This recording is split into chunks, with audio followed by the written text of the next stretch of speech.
Hello, everyone. At this time, it is 5:30, so I will go ahead and call to order this meeting of the Greenfield Community Preservation Committee at 5:30 p.m. on July 28th, 2022. All of our members are currently present with the exception of Susan, who gave notice, Susan Morgaftic, who gave notice that she would not be here. One note at the top is that at the request of the committee, this meeting is being recorded by GCTV, and if anyone else is recording this meeting, you are required to let me know at this time or when you begin recording. I'm going to record. Okay, Christian is also recording for the committee. Okay, so on our agenda, we do not have any minutes to approve, so we will go right into our presentation on the community preservation in Greenfield from the committee members. So, let's see this screen over here. I guess we can just go ahead and do introductions now. I'm Travis Drury. I'm the chair of this committee, and I am a representative from the Conservation Commission, and we'll get into the details a little bit later on how everyone was appointed to this committee in this presentation. So if we want to just go down the line, I guess. I'm Garth Schoenefeld. I'm vice chair and at-large committee member. Wisty Rohrbacher, and I'm a community member at large. Good evening, I'm Tom Garino. I'm the housing representative, and I am the director of the Greenfield Housing Authority. My name's Giannis Jabani, and I'm an at-large community member. My name is John Pasilia. I'm a representative of the Historical Commission. Good evening. My name is Donna Dussel, and I represent the Recreation Commission. Hi, I'm Dave Chichester. I represent the Planning Board. I was just confirmed by the City Council last week. I have not yet been sworn in, full disclosure. And I'll add that the member I said who was missing, Susan Morgaftic, she is also an at-large member. Hi, my name is Christian LaPlante. I'm the staff contact for the committee. I work in the Economic Development Department in Greenfield. All right, so we're going to go through this presentation. Here's the agenda. Basically, we're going to give an overview of what the Community Preservation Act is, and then we'll do a little presentation on a draft of the Community Preservation Plan, which is essentially what we've been working on for the past year since this body was formed. And then we'll get to the public comment period, and we'll also talk a little bit about what the next steps are after this meeting. So, okay, so just an overview of what the Community Preservation Act is. It was a state law passed in the year 2000, and essentially it allows communities to raise funds for building and rehabilitating parks, protecting open space, supporting affordable housing development, and preserving historic buildings and other historic resources. And Greenfield voters adopted the Community Preservation Act in November 2020, and it was one of those laws where it was passed at the state level and then communities can join at any time, and that was when we decided to join. So as part of the Community Preservation Act, there are two sources of funding. There's the Greenfield funding that comes from our community, and then there's a state match on top of that. So communities can choose how much of a property tax surcharge to include as part of adopting the Community Preservation Act. And in Greenfield, what we voted on was a 1% property tax surcharge, and that can go up to 3% as the max. So we're not at the max of what it could be. And there are multiple exemptions that are available that you can be exempt from that surcharge for low-income households, the first $100,000 of residential and commercial property value. And so you can contact the assessor's office for all of the forms for claiming those exemptions. And that needs to be done yearly. You have to do that every year to claim that exemption. Just for the low income. Yeah, sorry, the 100,000, you don't have to claim that exemption. That one is already set.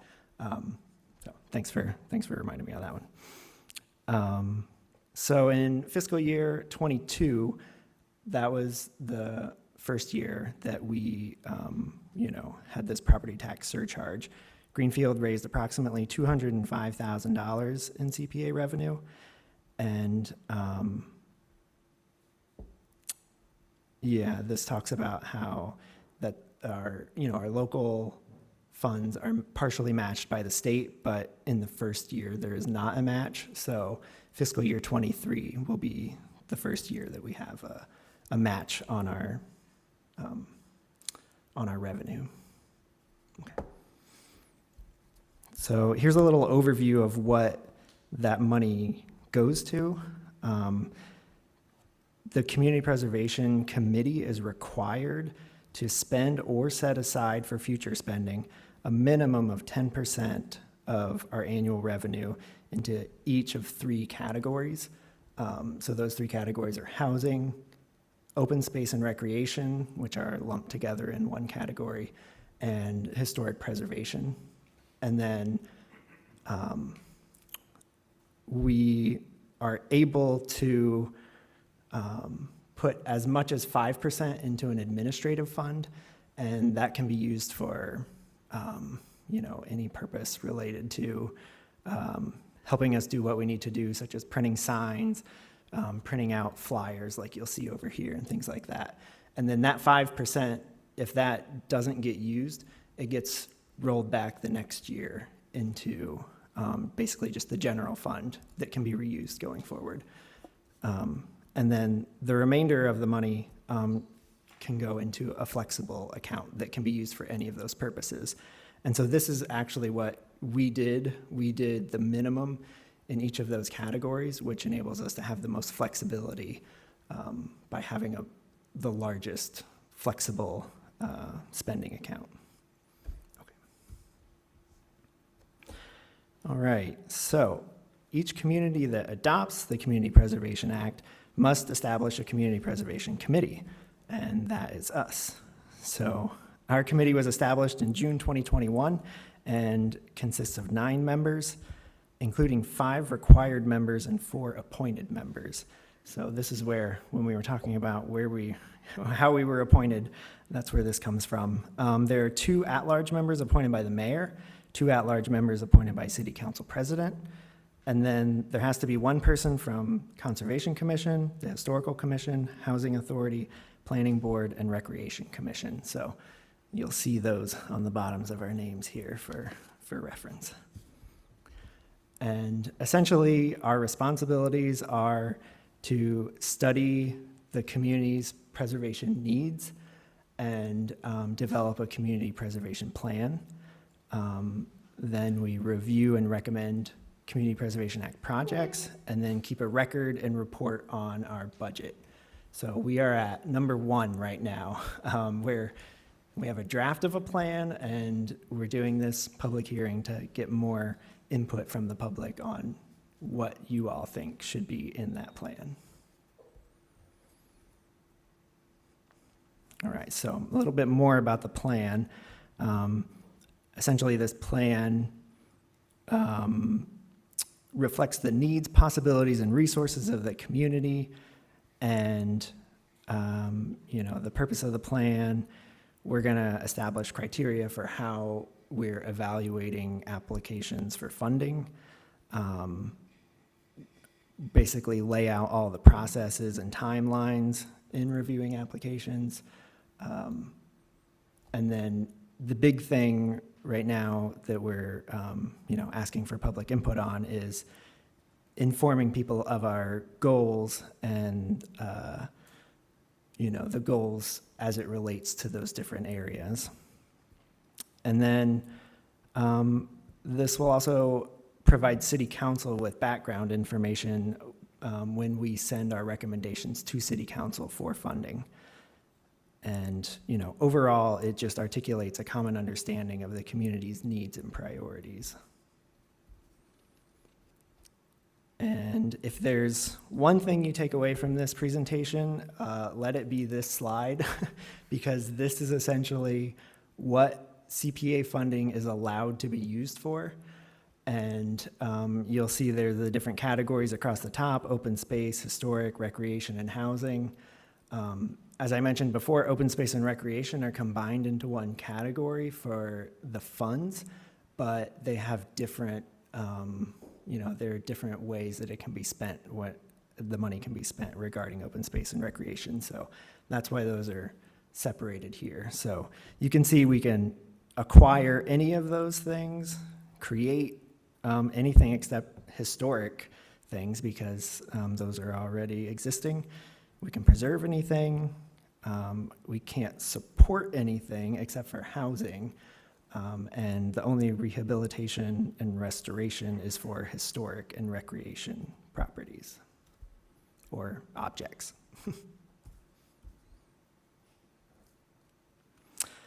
So these are sort of the guiding principles that we came up with as a committee.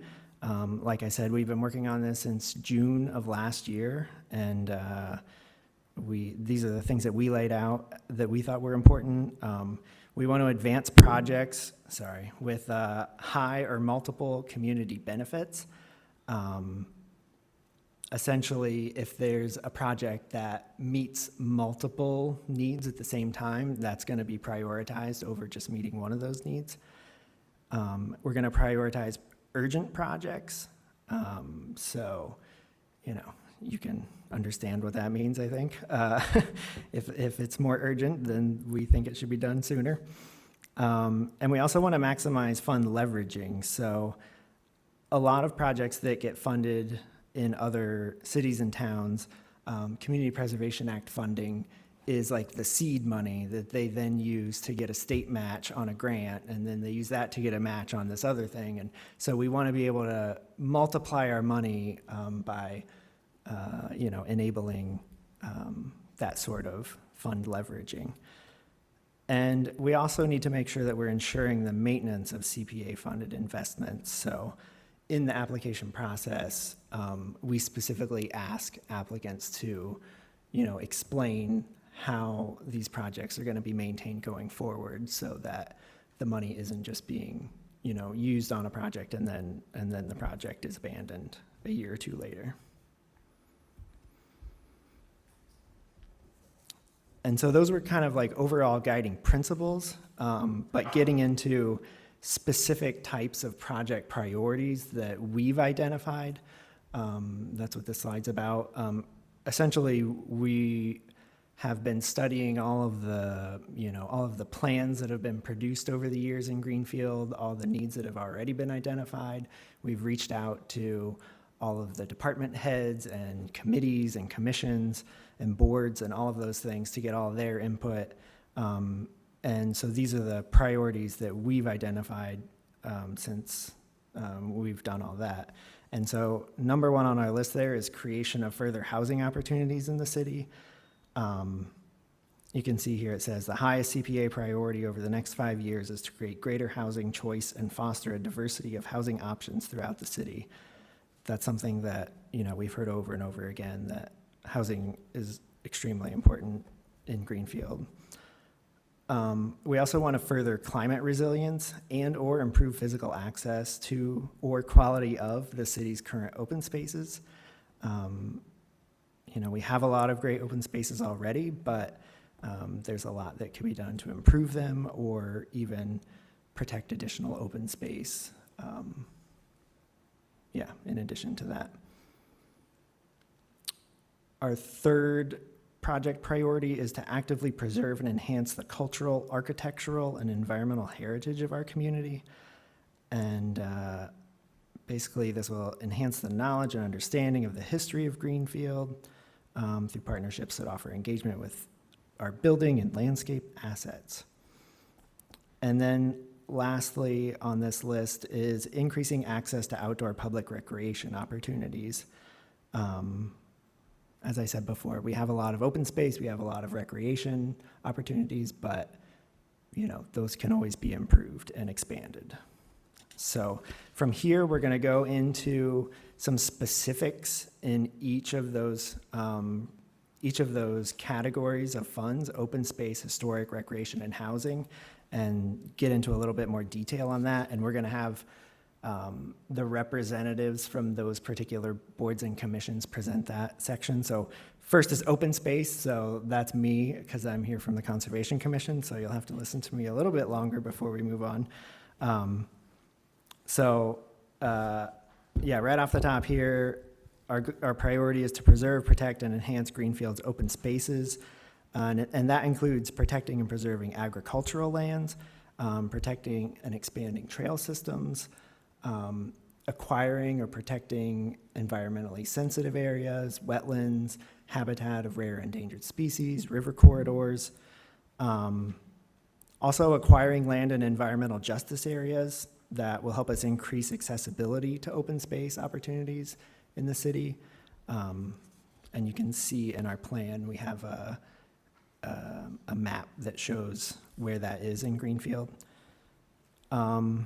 Also expanding community gardens, and especially in environmental justice areas. And also another priority is removing invasive trees and other plant species throughout the city.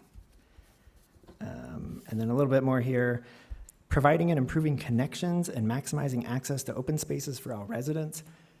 I mean, it feels like we keep hitting on this, but that's obviously a very important, access to our open spaces. Some examples here, develop the Riverside Bikeway and extend from the Greenfield Bike Path to the Green River Park. That's been something that Greenfield has wanted to do for many, many years and could be done with CPA funding. Also creating community gardens and environmental justice neighborhoods, which I already said, and improving ADA accessibility to open spaces, such as accessible trails, accessible parking, picnic tables, and other amenities like that. And then lastly here for open space, we want to prioritize climate resiliency to support the health of the city's people, natural resources, and infrastructure. So we want to keep planting native trees in urban areas and open spaces, reestablish wildlife migration corridors, promote the creation of pollinator corridors, and reduce flooding and erosion along the river, and increased forest resiliency and carbon storage. So these are some of the open space priorities that we've identified, and we'll go through some more in other categories. And these are essentially what we want your input on. Do these priorities match your priorities? Let us know. And if you have additional priorities, we also want to know those. So next on the list is historic preservation. So I'll turn that over to John. Okay, whoops, that doesn't work. Update the, I'm just going to read from this, but update the historic inventory and develop a reservation plan. Preserve and protect Greenfield's historic buildings, facades, and landscapes. So looking at specifics, help preserve the Leave It Hovey House, work to preserve and revitalize the First National Bank building. Second is to support historic preservation projects that serve multiple public purposes, such as enhancing town meeting/gathering spaces, improving the use of income-generating town function spaces, and third, supporting downtown improvements. And then next is partnering with outdoor recreation interests to extend the existing bike path along the Green River, including memorializing the Wiley and Russell Dam and adjacent parkland. Also, foster the renewal of existing industrial buildings for new uses. For example, the Wells Tool Company and factory buildings on Hope Street and also on Arch Street, and among others.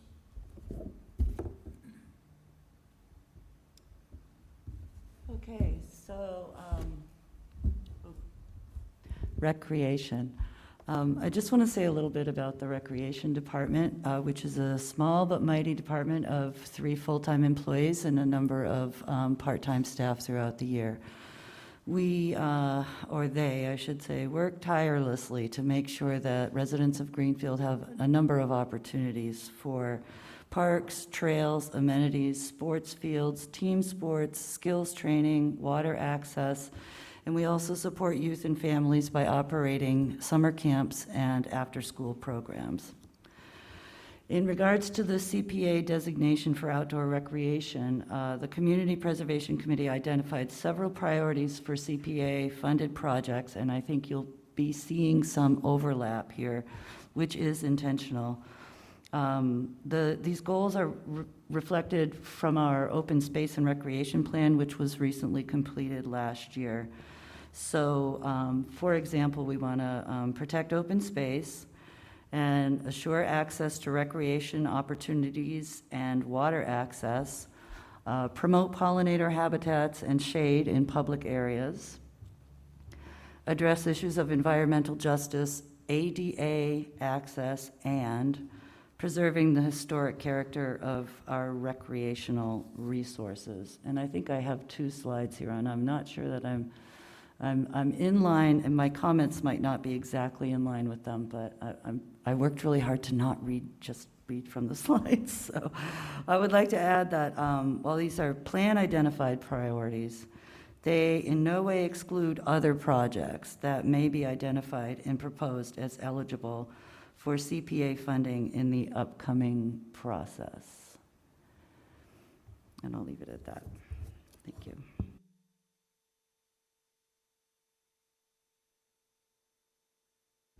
Have to press the button, I'm sorry.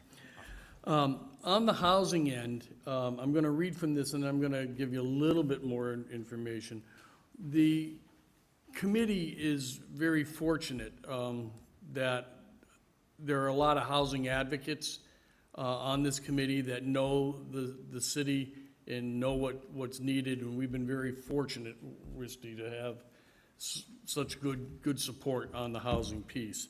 But primarily what we're trying to do is to promote affordable, safe, and energy-efficient rental opportunities, increase the options for first-time homebuyers and first-generation homebuyers, support upgrades, renovations, and preservation of the existing affordable housing stock, including work to make more units accessible for handicapped and so otherwise disabled or challenged individuals, and improve and increase the access for Greenfield residents to open public space near affordable housing opportunities, so that there's a good opportunity, that they're not all congested in downtown area and not have the ability to utilize other amenities that the city can offer.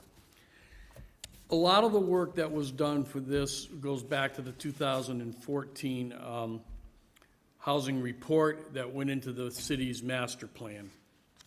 And since this was done, if we look at some of the numbers, the median price of a home in Greenfield from 2019 to 2021 has gone up about $41,000. The number of renters in town who pay more than 30% of their income is about 46%. We have about 52% plus or minus of residents in town that are at or below the median income. We have about 42% plus or minus that are at or above. There has been a need, and I think if you've read the local newspapers and so forth, a screaming need for more affordable units.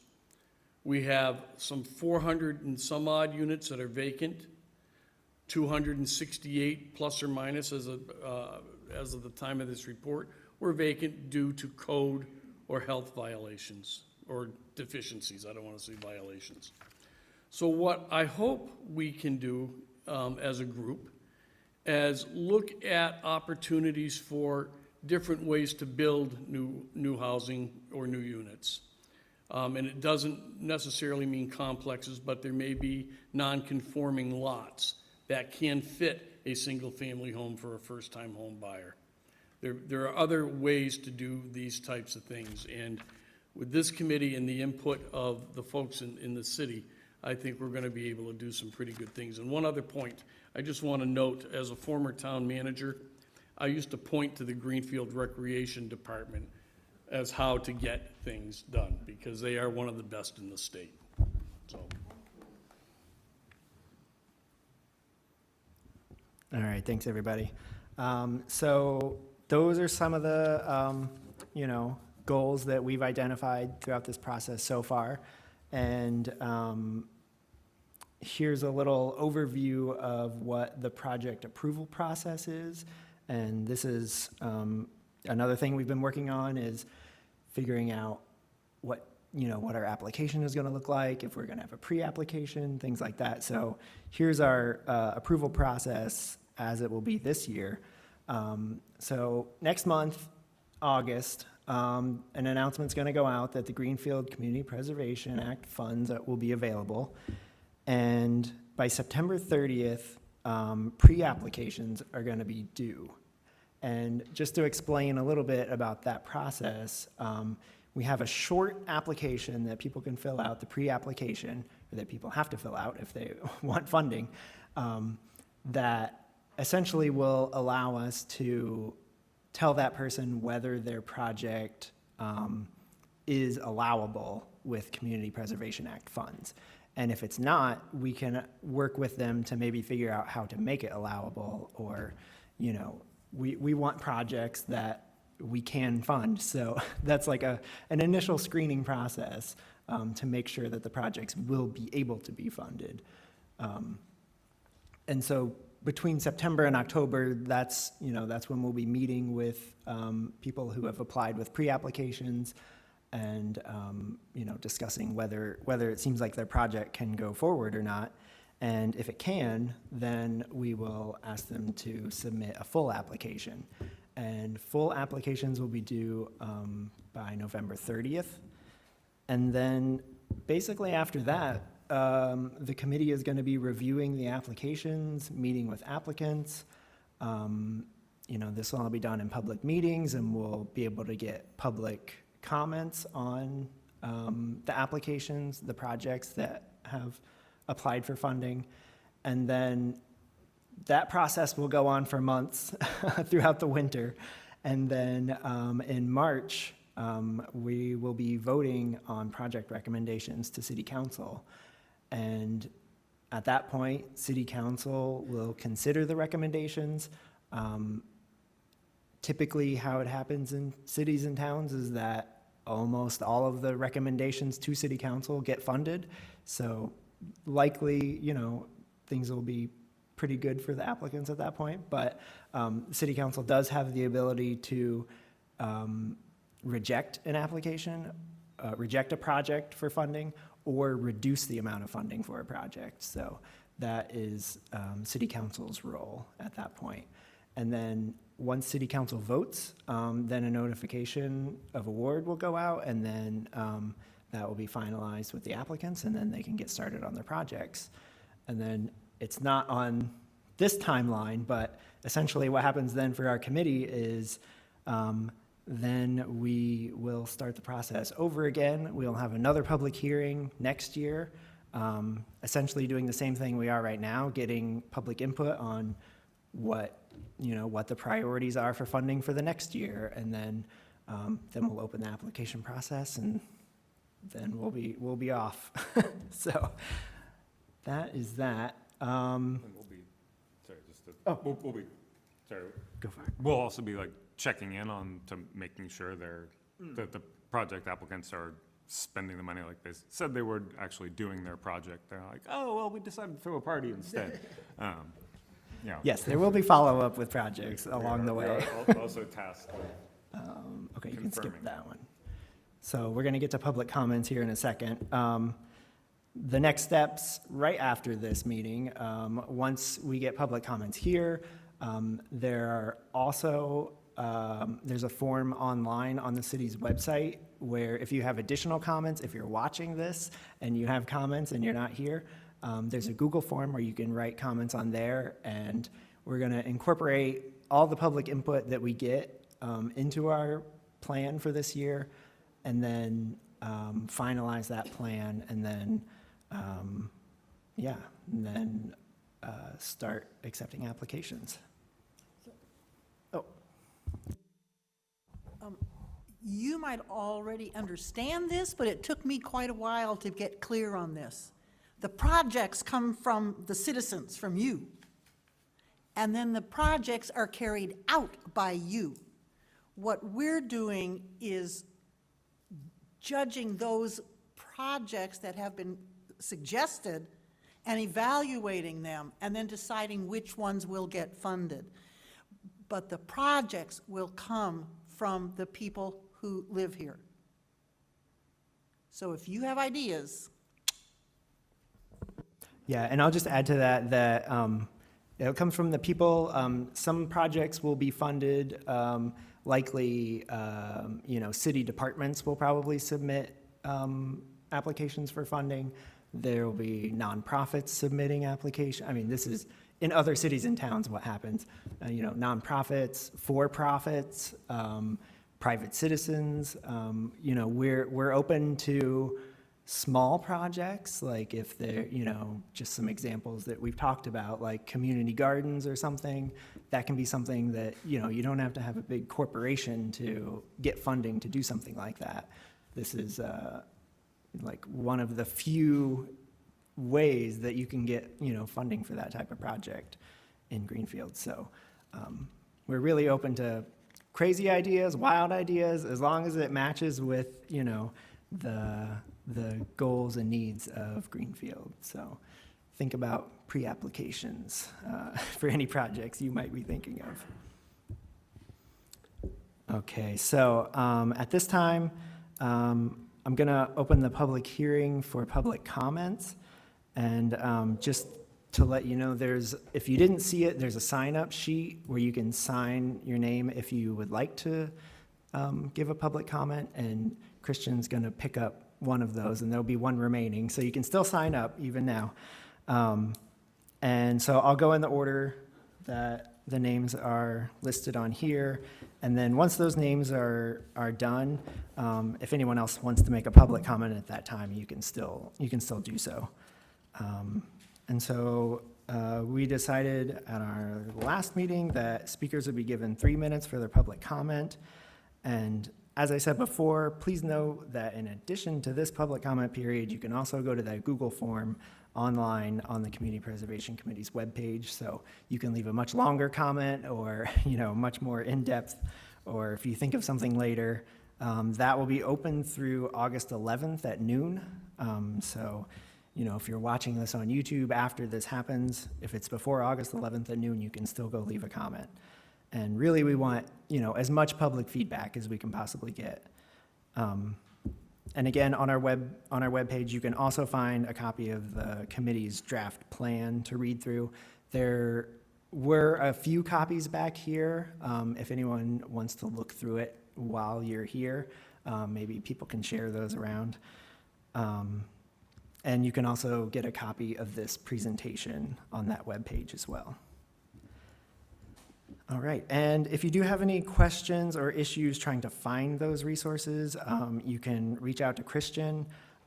You can reach him at 413-772-1548, extension 4. Okay, and so now I will start reading the list for public comments. And when you come up, give us your name and address for the public record, and then you'll have 3 minutes for your public comment. So first on the list, I have Aaron Nelson, and when you come up, just hit the button once, and the microphone will turn green, and you can begin at that time.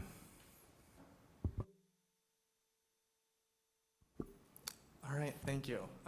Aaron Nelson, I'm actually an Ashfield resident, but I'm here representing Mount Grace Land Conservation Trust. And I'm just here to thank the committee for all the work that you've put in on this plan and to hear about what the city is interested in and also hear from all of you about what your priorities for Greenfield are.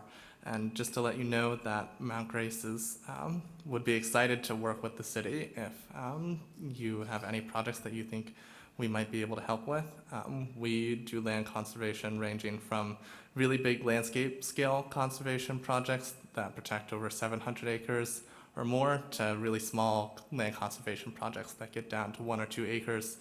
And my role specifically is in community conservation, so I'm working with towns like Greenfield and others in our region to accomplish their conservation priorities, working on community parks, working on rail trails, protecting the rail trail corridors in different towns.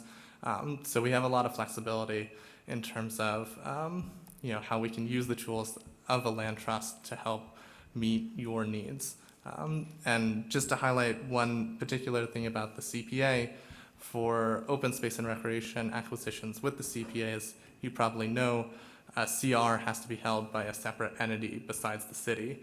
And Mount Grace is working with other towns to be that the CR holder, and we would welcome the opportunity to work with Greenfield in that role too. Thank you.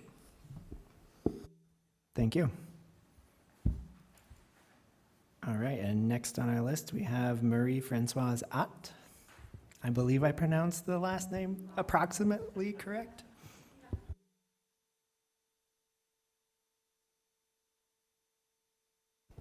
So yeah, my name is Marie Francois Att, and I live at 63 Washington Street in Greenfield.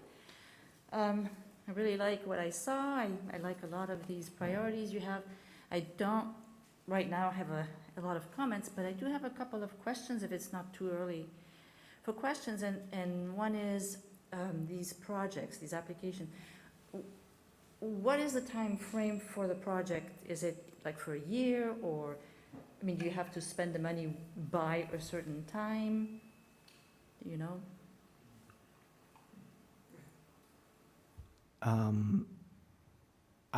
I'm not sure exactly on the time frame of the funding, but I guess I will just add that right now I don't know if we're actually answering questions until maybe after the end of the public comment period. I think the public comment period right now is just to more get feedback and maybe not answer questions as much at this time. But we are actually going to have, I'll just point out that we have some informational, what were we calling them? Listening sessions coming up where you can just come and chat with CPC members, and those are listed on the flyer up at the table there. So that might be a better way to get an answer to a question at this point. Oh, he's got an answer. I think maybe one comment I can make, and please correct me if I'm wrong, Travis, here, but the funds that roll into the CPC budget each year, if they remain unspent, they roll forward to the next year. It's not like a use it or lose it type of thing. Tom's got it. Yes, but if a project is committed, then that project will roll over into the next year because there's a contract of some sort. There are examples of projects that go multi-year. Rail trail is a good example. There may be CPA money, I don't know, that comes in for engineering or that type, or to see if it's possible, type of project. And that may take a little longer. That money will carry until the project's done. But I know that the CPC will probably want updates. We talked about that, and would want to have some sort of a definitive end. Yeah, so if I can make a suggestion is sooner rather than later would be to have, so that people, when they start thinking of projects, it would be good to know, number one, well, as you say, is it just for a year or is it indefinite? And also, if you have preset amounts. You know, you say, well, we won't fund projects above so many dollars. So just so that people don't waste their time, you know, thinking of big projects when indeed they'll just be little projects, you know. Yeah, and just, I meant to mention this earlier, but in our press release that went out, it did say that, you know, we have approximately, what's the number? So the current number that's available for this round of funding is $335,000. $275,000 can be spent on any of the categories, and then there's $20,000 reserved for each of the categories. So $20,000 for recreation, open space, $20,000 for historic, and $20,000 for housing. All right, thank you, that's all. Thank you. All right, next on the list, I see Joy Whitbeck, I believe it says. Hi.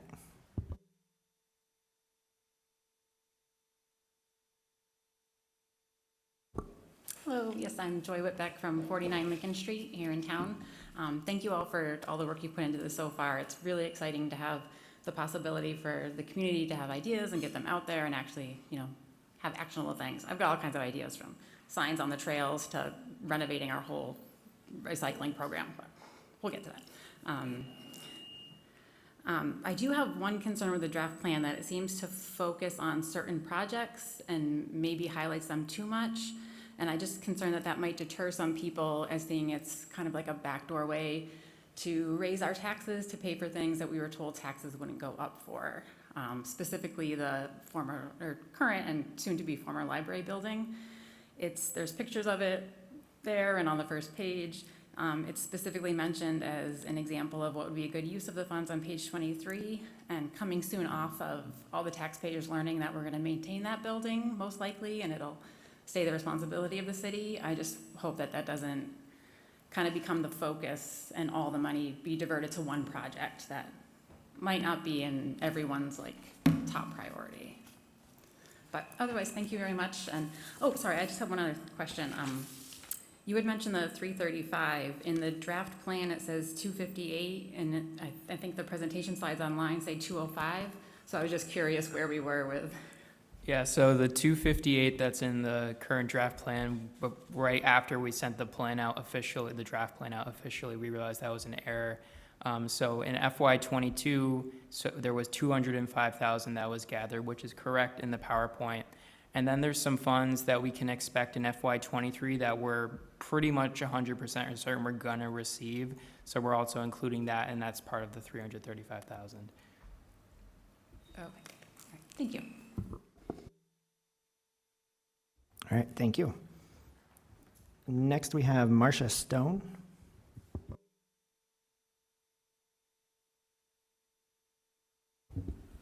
Good afternoon. Marcia Stone, 41 Meadow Lane. I actually thought I was just signing in. I didn't know I was signing in for comment, but as long as I'm here. So thank you for all your work. I see a lot of familiar faces, which is great. I just had a question about the format for the application. Is that a statewide application, or have you created your own? We created our own, but it was based on what we've seen in other cities and towns. So it's up to each committee to make up their own application. And that'll be posted soon on our website. Can you just remind me, I noticed it on my tax bill, the little CPA, which I'm happy to support. Is that an annual or is that quarterly? Maybe I'll just ask in town That hall. might be a question for the Yeah. assessor. Okay, all right. Well, thanks for all your work.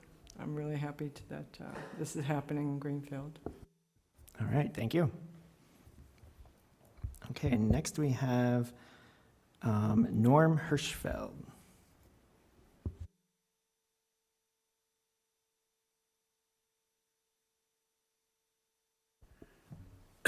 Yes, I'm also guilty of following my wife and just signing something without really knowing what I was signing, but it was a good opportunity to thank you all for volunteering for this.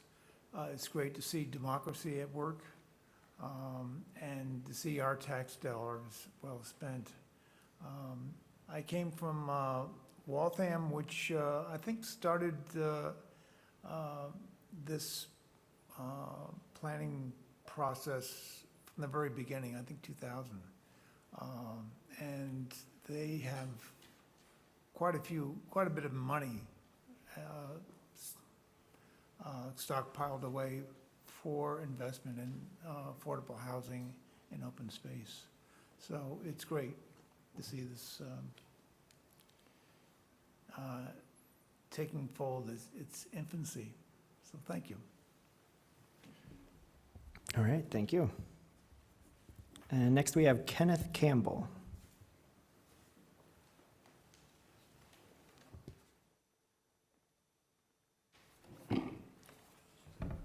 Ken Campbell, 12 Mile Street.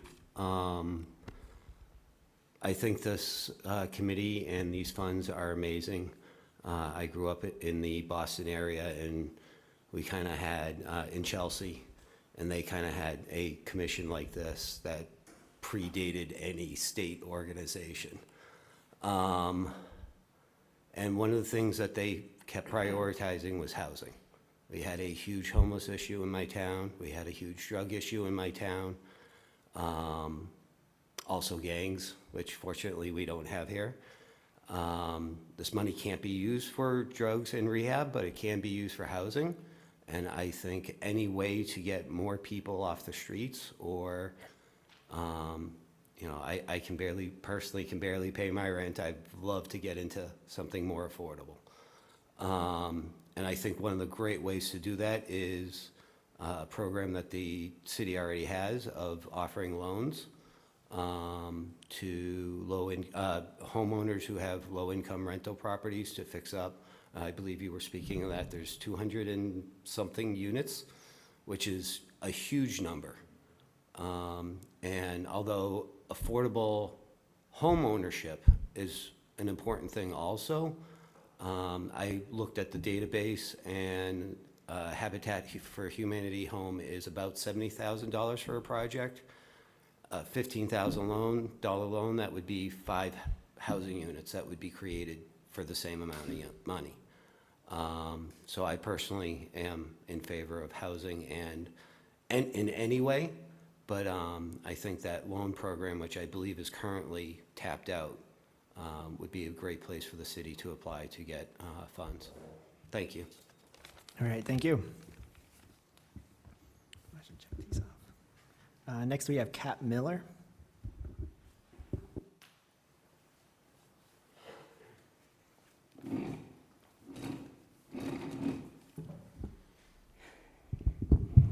Hello, hi, Kat Miller, 152 Wells Street. I want to echo everyone before me to say thank you so much for being here. We're so glad this committee exists. I've lived in Greenfield my entire life, and it's just really nice that we are finally here doing something like this. I wanted to start off with just a few comments, which I hope you can address at a later time. When you had the pie chart on the screen, I noticed a very large portion of it was for the admin costs. I'd really like to see how that's allocated. Would be wonderful. Of course, I forgot my other thing.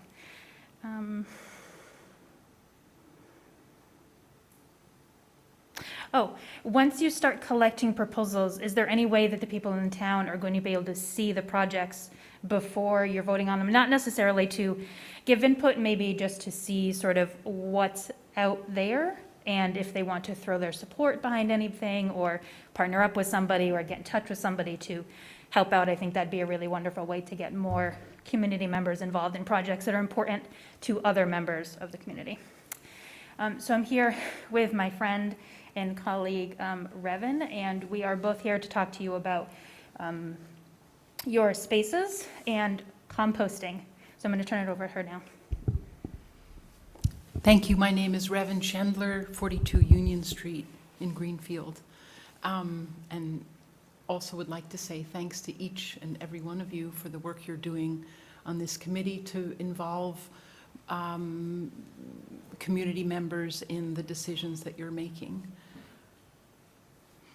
I think climate resilience is on the top of all of our concerns these days. I think every day we are witnessing climate emergency, and one of the few things that we can do to address the climate crisis is divert food scraps from the waste stream and turn them into compost. So I would be really interested in seeing community compost sites where a mixture of volunteers, businesses, farmers accept food scraps from people, drop-off sites, and turn it into compost that is available to anyone with a bucket and a shovel.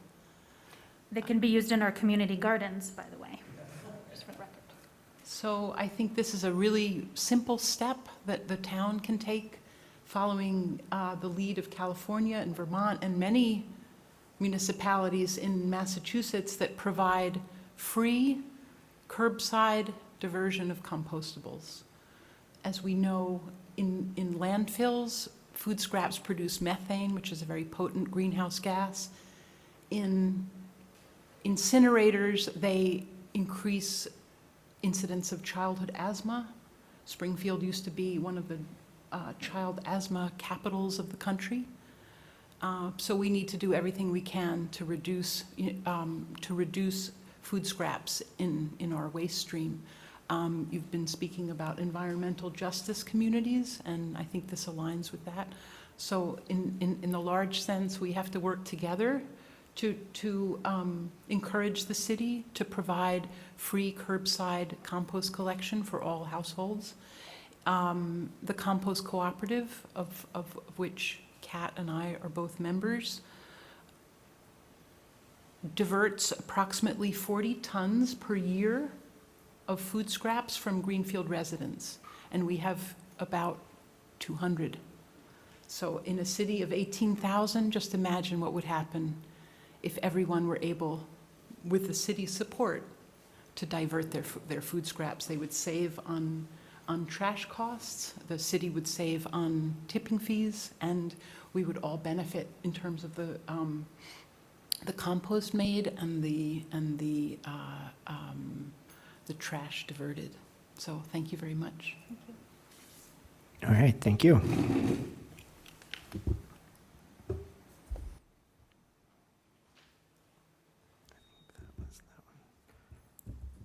So just to clarify, I think you signed up after Kat on here as well. That was your name, the next one there? Okay. I don't want to skip anyone. All right. Next is George. I'm sorry, I can't tell what the last name is, but you're right there. Sure. Oh, yeah. Hey there, George Tlemcen, 27 Abbott Street. First, I want to thank you all for your service on this committee. I think this is a very broad mandate, an important mandate this committee has, so thank you. And I do endorse the principles you identified as well as the project goals. I want to focus specifically for a minute on bicycling. I moved here 20 years ago or so, largely because of wonderful cycling opportunities in Franklin County. It's just an amazing area. And in the 2014 Sustainable Master Plan, in the transportation chapter, it talks about making this the cycling ecosystem in town such that it would be safe and attractive for people, cyclists of all ages and all abilities. And so I'm pleased that there's finally some momentum. It's included in here again about the bikeway along the river that was being talked about. And there's one other, this plan and this opportunity has gotten me thinking about this, a vision I've had for the 20 years I've lived here is there's wonderful cycling south of here as well. And but one of the there's a 3-mile strip on Route 510 from the border with Deerfield down to the entry to Old Deerfield that for those of us who are seasoned cyclists, it's fine to ride that. but for someone who's less confident, it can feel pretty scary. And I certainly wouldn't want to be with kids riding down there. And I've long envisioned if there were some way to have a connection, and it almost dovetails with this bikeway we're talking about, that would go through the farmlands and come down into Old Deerfield. It'd be wonderful for tourism, recreation, bike commuting, because just once you get down there, there's some wonderful, quieter roads that you can access. So I just wanted to, I know as Wisty was saying, we're supposed to develop these ideas. I don't think I could come up with a project, but I have that vision. So I just wanted to throw it out there, and maybe someone else will hear it and want to work on that more specifically. So again, thank you for all your work. Appreciate it. All right, thank you. Next we have Amy Meblin.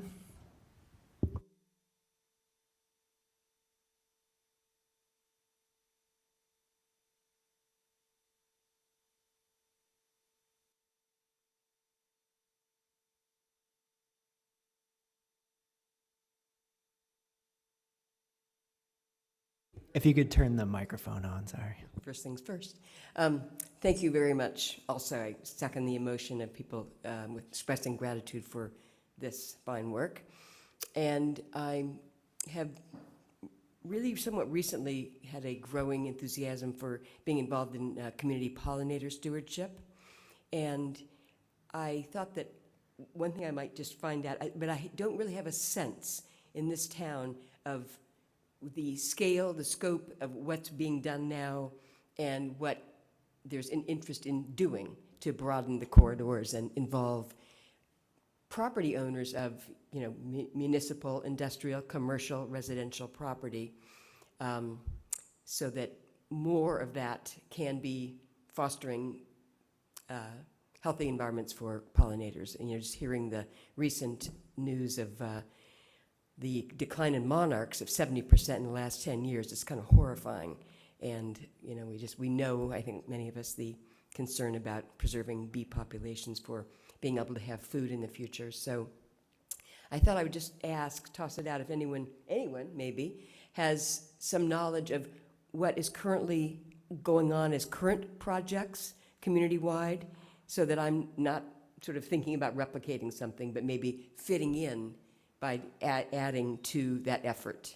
So I will open to hearing what people know about community pollinator stewardship at this point. Any ideas? Any knowledge of that, anyone? Anyone? Okay. I know people oh, yes. Yes, yeah, exactly. And I've seen it at Energy Park. I've seen it in various areas that Tom Sullivan's doing on Chapman Street. So I think, I mean, he would be, you know, he's someone I have, right before my job was coveted away at the co-op, Tom Sullivan and I were planning one of the Earth Day events, and one of those was growing the pollinator corridor in this town. So he's certainly a resource for me. But yeah, anyone else on ideas? Yes? MJ Adams from Community Development. I'm going to have you be in contact with Christian, and he can put you in contact with the folks down at the Fisk Avenue Pocket Park who are running pollinator garden, and they're connected to everything. Right. Okay, great. Okay, thanks very much, folks. And if you have any other ideas, my email address might be somewhere. Somebody has it. Okay, thank you. Cool. All right, next we have Jen someone? What was it? Oddly. Do you want to see if anyone signed that, or is she here? That's the last one. It's this button, right? If the green light's on, you're good. It's on, right? Yeah. Okay, so like Marcia and Norm, I thought I was just signing in to be at the meeting. But I am Jen Audley. I live in Turners Falls on X Street. And I didn't really come to comment. I came because I was interested in hearing what people were bringing to your committee, and also interested in saying thank you to all of you and to Greenfield for choosing to fund projects through the Community Preservation Act, which is so great. And, Greenfield really has an opportunity to be able to do some really cool stuff, because this is the biggest municipality in Franklin County. And so you have a significant amount of funding here. And I just can't wait to see what you do with it. It's going to be awesome. So that's all. All right, thank you. All right, so that is the last name that we have on the sign-up list. Is there anyone else here who would like to make a comment at this time? Oh, I saw a hand over here first.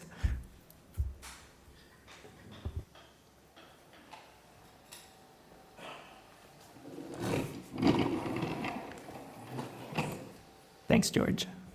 Thank you. Okay, is this on?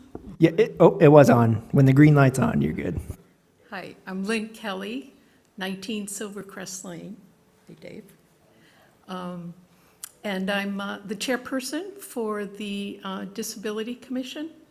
And I just wanted to thank you all for the work that you're doing and how excited I was to see that ADA issues were an important part of this, and even in the priority category. I really just wanted to point out for anyone who might be interested, who might not know about it, in 2018, we hired a group to do an ADA self-evaluation and transition plan. And one of the things they did was go through every single park and recreation area in the town and identify whether it was accessible or what might need to be done. And, you know, we have a list which is available for anyone to look at. And the transition plan is on our website, so you can take a look at that. Probably one of the biggest things I think is for us is the Greenfield swimming place. A lot of folks use it. It's pretty accessible, but there are some real limitations in some small areas that could be tweaked, I think, without a lot of problems. So that was sort of the first one that came to mind. And just also put in a vote for bikeways, means that people in wheelchairs can use those pathways as well. And then, of course, another big issue is housing. There are folks in wheelchairs who have very difficult time finding accessible housing. It's sort of one more variable that you have to overcome to find a larger place. Even in senior housing, most of the places are very small. So just, you know, putting that in the pot too, as far as that's concerned. So again, just wanted to thank you. We have plenty of ideas, and thanks for including us. Thanks. All right, thank you. Just to respond to that, I appreciate and know, just from my work at the Housing Authority, in our developments, we have very few accessible units. And one of the keys that my board is looking at, and I think it was highlighted in this committee's report as well, is to create more accessible and affordable apartments. And that's something that is a priority, I know, at least of the people I work for going ahead. Thank you. Yeah, I think one of the issues that also has come up, that even some places where you don't even need subsidized housing, just market rate housing, isn't available. So, yeah. So just keep that in mind. Thanks you. All right, thank you. And I did see another hand up over here.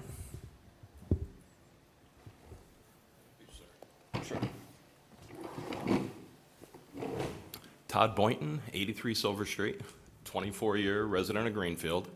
I don't know how many of you know what this is. It's a pickleball.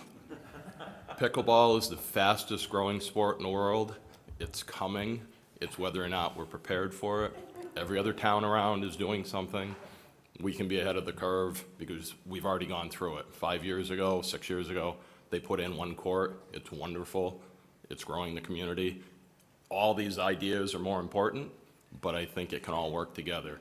We can work it with the bike trail. We can work it with the homeless, with housing. It can all work together. Thank you for your time. Thank you all. All right, thank you. And, oh yeah, we have another one here.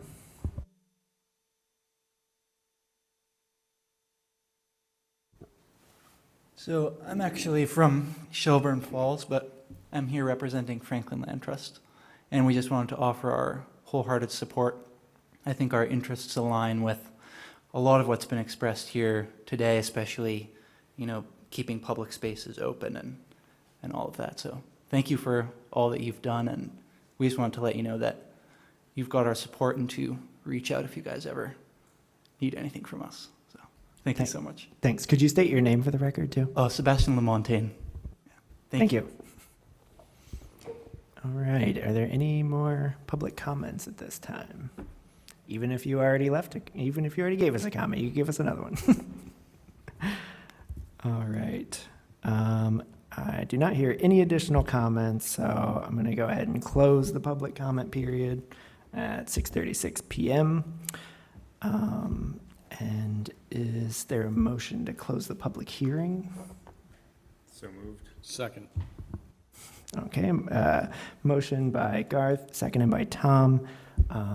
All in favor of closing the public hearing? Okay, anyone opposed? Anyone abstaining? Okay, we have one non-voting member who is abstaining, but otherwise we're unanimous on closing the public hearing. All right, so on our agenda after this, we have old business. It looks like we do not have any old business to discuss tonight. Other business, one other thing that came up is, our application process is going to be coming up soon, so we should put out another press release, and if there are no objections, I can work with Christian to write a public hearing or write a press release to send out. Okay, hearing no objections, I will go ahead and do that. Was there any other business that anyone had? We didn't have anything else on the agenda. Oh, yeah, we got one, Donna. I would just like to comment that some of the ideas that we've heard tonight really sound like proposals in the making. The things that you've said fit well within some of our goals and objectives, and I encourage you to think about how you might move forward in pulling off those ideas, who you might want to connect with, and maybe use some of the resources that you've heard here tonight, because we're going to be looking for those proposals, and it's going to come quickly.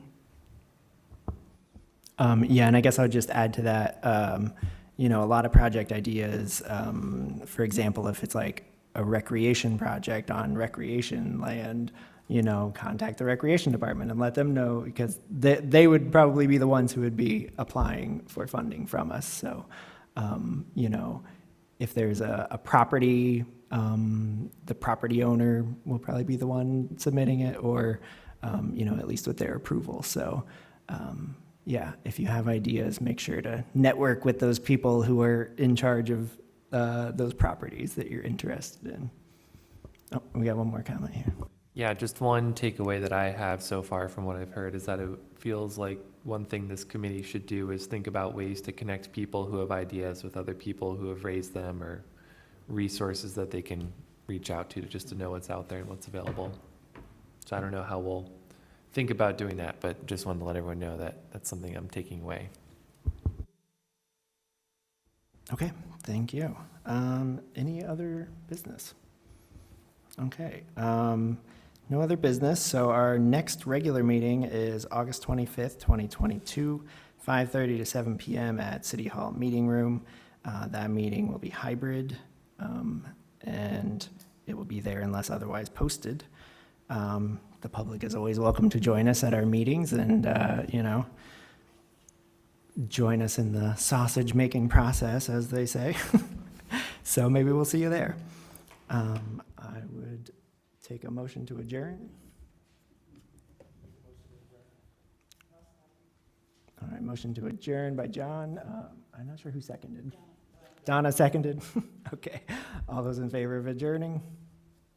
All right. Anyone opposed? Anyone abstaining? All right. That passes unanimously.